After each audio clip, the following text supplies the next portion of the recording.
అనగనగా ఒక అడవిలో ఒక కోతి ఒక మొసలి స్నేహితులు. నీళ్ళల్లో ఉండే మొసలికి నేల మీద ఉండే కోతికి ఎలా పరిచయం అయిందంటారా? అది ఎవ్వరికీ తెలియదు. ఎలాగో పరిచయం అయింది. కోతి ఇల్లు ఒక చెట్టు మీద ఉండేది. ఆ చెట్టు పక్కనే ఒక నది ఉండేది. నదిలో మొసలి ఇల్లు. రోజు కోతి చెట్టు మీద, మొసలి నీళ్ళల్లో ఉంటూనే కబుర్లు చెప్పుకుంటూ ఉండేవి. ఇద్దరి స్నేహం చూసి అడవిలో జంతువులు ఆశ్చర్యపోయేవి. కోతికి అడవిలోని వేరే కోతులు మొసలిని నమ్మవద్దని సలహా ఇచ్చేవి. మొసలి మాంసం తింటుంది, ఎప్పుడైనా నిన్ను కూడా తినేస్తుంది అంటూ జాగ్రత్త పడమని చెప్పేవి. కానీ కోతికి మొసలి మీద నమ్మకం ఉండేది. అందుకనే వాళ్ళ స్నేహం చాలా రోజులు కొనసాగింది. ఒకరోజు ఈ విషయం మొసలి భార్యకు తెలిసింది. ఏంటిది నిజమా? నీకు ఒక కోతితో స్నేహం ఉందా అని ఒకరోజు మొసలిని అడిగింది. మొసలి ఒప్పుకుంటూ, అవును, చాలా రోజులుగా పరిచయం ఉంది.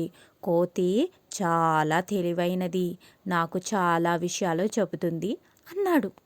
మొసలి భార్య, కోతి గుండె చాలా బాగుంటుందంట. నువ్వు ఆ కోతిని చంపేస్తే మనిద్దరం కోతి గుండెకాయను పంచుకొని తినవచ్చు అంది. మొసలికి భార్య మీద కోపం వచ్చింది. కోతికి నాకు చాలా మంచి స్నేహం ఉంది, స్నేహితుడిని ఎలా చంపమంటావు అని కోపంగా అడిగాడు. భార్య మూతి ముడుచుకొని కూర్చుంది. పట్టించుకోకుండా మొసలి ఇంట్లోంచి వెళ్ళిపోయాడు. మొండి భార్య ఊరుకుంటుందా? పట్టు వదలకుండా రోజు పోరు పెట్టింది. మొసలికి మనశ్శాంతి లేకుండా చేసింది. చివరికి నస భరించలేక ఒకరోజు మొసలి ఒప్పుకున్నాడు.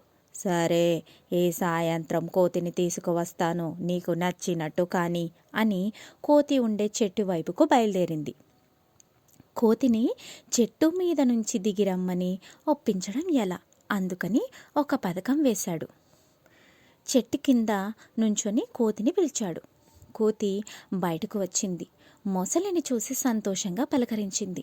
మొసలి కోతితో, మన స్నేహం గురించి నా భార్యకు చెప్పాను, నా భార్యకి చాలా ఆనందం కలిగింది, నిన్ను ఈరోజు భోజనానికి తీసుకురమ్మంది అని ఆహ్వానించాడు. కోతి సంబరపడిపోయింది. సరదాగా మొసలి ఇంటికి భోజనానికి వెళ్ళి మొసలి భార్యను కూడా కలవవచ్చని ఒప్పుకుంది. కానీ నీళ్ళల్లో వెళ్ళడం ఎలా?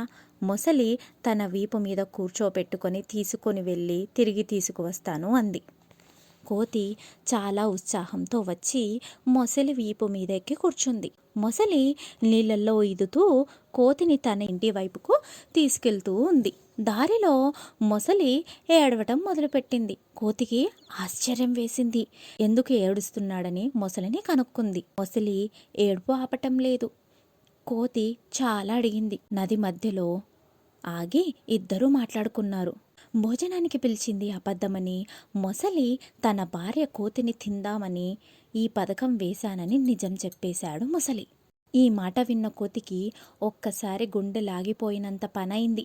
ఎలాగరా ఇందులోంచి బయటపడటం అని ఒక పక్క, అసలు అందరూ చెబుతున్నా వినకుండా ఈ మొసలిని ఎలా నమ్మానని మరో పక్క బుర్రలో ఒకటేసారి ఆలోచనలు తిరిగాయి. నమ్మక ద్రోహం జరిగినందుకు దుఃఖం, ప్రాణాలు పోతాయేమోనన్న భయం, ఎలా తప్పించుకోవాలనే ఆందోళన. కానీ కోతి చాలా తెలివైనది. అంత సులువుగా ప్రాణాలను వదులుకుంటుందా?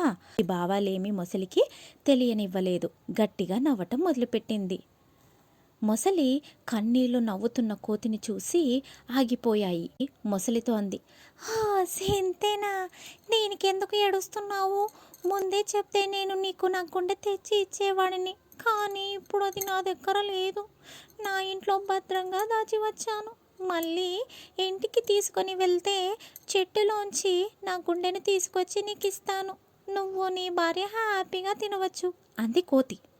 మొసలి కోతి మాటలను నమ్మేసింది.